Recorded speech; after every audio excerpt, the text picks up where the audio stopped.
I never knew Zobo drink could be this nice.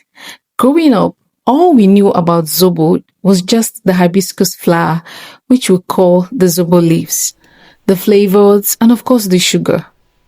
But I want to show you how to make the healthiest fruity Zobo. And that is what I serve my family. No sugar, no additives, no flavor. All we have is pure, natural, healthy, fruity Zobo that you will never stop sipping once you start. Come with me, let me show you how to make it. All you need is your Zobo leaves, the pineapple.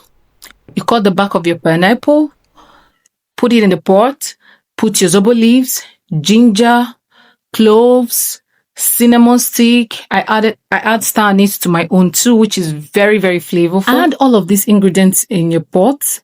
Add water. Then you also add your orange or clementine if you have. Cut them into slices, put them in a pot, and put it on fire while it's boiling. You bring out your pineapple, dice them, and your watermelon, because we are doing a fruity Zobo, right?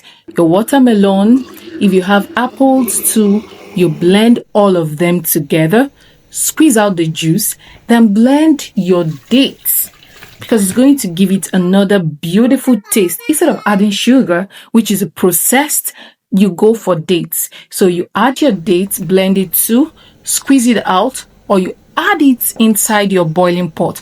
All you need is just to boil this Zobo for just 20 minutes, 15 to 20 minutes.